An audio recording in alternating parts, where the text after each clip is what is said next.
ایک بدوی عرب عورت نے شادی کے دن اپنی بیٹی کو جو نصیحت کی تھی، تمام کامیاب خواتین اسے ایک عورت کے لیے بہترین تحفہ سمجھتی ہیں۔ بسم اللہ الرحمن الرحیم۔ السلام علیکم ورحمۃ اللہ وبرکاتہ۔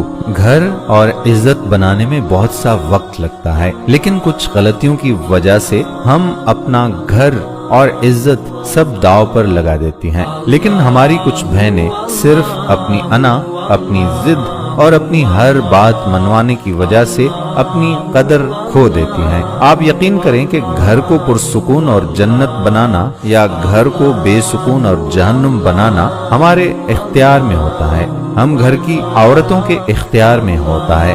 عورتیں گھر کی ملکہ ہوتی ہیں۔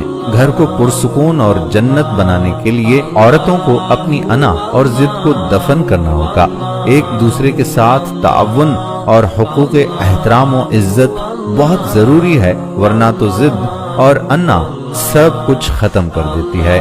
ضدی عورتیں اپنی شادیوں میں بلکہ رشتہ داروں کے ساتھ اپنے تعلقات میں بھی ناکام ہو جاتی ہیں۔ ایسی خواتین جو لوگوں کے جذبات کا خیال نہیں رکھتی اور معاملات میں لچک نہیں رکھتی، ان کی شادیاں مکمل ناکام ہو جاتی ہیں، بلکہ ان کی زندگیاں بھی ناکام ہو جاتی ہیں۔ کیوں؟ اس کی کچھ وجوہات ہیں۔ وہ اپنے شوہر کے ساتھ اپنی انا کی جنگ لڑتی رہتی ہیں، شوہر پر قابو پانے کی کوشش میں لگی رہتی ہیں۔ اس جنگ میں وہ ہمیشہ ہار جاتی ہیں۔ وہ کبھی یہ جنگ نہیں جیت سکتی، کیونکہ مرد ضد کرنے والی بیوی اور ضدی بہن کے سامنے اور زیادہ ضدی ہو جاتے ہیں، اور وہ ایک نرم اور فرما بردار عورت کے سامنے بہت زیادہ نرم ہو جاتے ہیں۔ نمبر 2، ایک ضدی عورت سوچتی ہے کہ وہ اپنی رائے پر اصرار کر کے جیت جائے گی اور وہ کسی بھی مخالفت کا سامنا کر لے گی، جبکہ وہ یہ بھول جاتی ہے کہ یہ جنگ وہ اپنی ضد اور اپنی زبان سے جیت بھی جائے تو وہ اس دل سے محروم ہو جائے گی جو اسے پیار کرتا تھا اور اس کی فکر میں لگا رہتا تھا۔ نمبر 3، تمام ثقافتوں اور حکومتوں میں ایک آسان، نرم، ہمدرد، صابرہ اور درگزر کرنے والی عورت کی تعریف کی جاتی ہے، یہاں تک کہ رسول اللہ صلی اللہ علیہ وآلہ وسلم اور صحابہ کرام نے ایک ایسی عورت کی تعریف کی ہے جو اپنے شوہر کا احترام کرتی ہے اور نرمی اور حکمت کے ساتھ بولتی ہے، اور اس کے نتیجے میں وہ اس سے ہمیشہ محبت کرے گا اور اسے کبھی دور نہیں جائے گا۔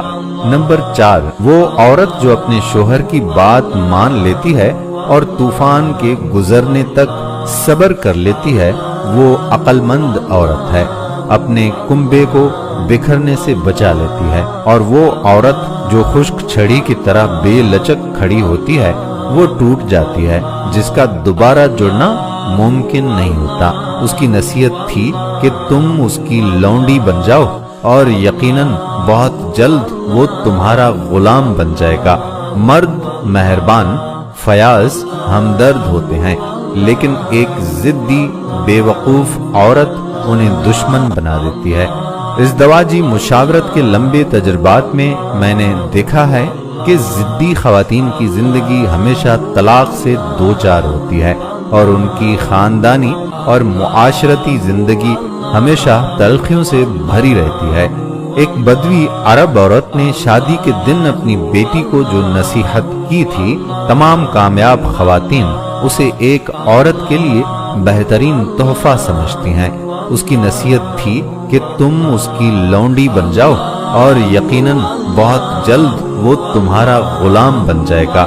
اگر میری کوئی بات میری بہنوں پر تلخ گزری ہو تو میں آپ سب بہنوں سے معذرت چاہتا ہوں، کیونکہ آپ سب نے پھر کمنٹس میں ہمیں بہت کچھ کہنا ہے، لہٰذا ایڈوانس میں معذرت۔ جزاک اللہ خیرہ۔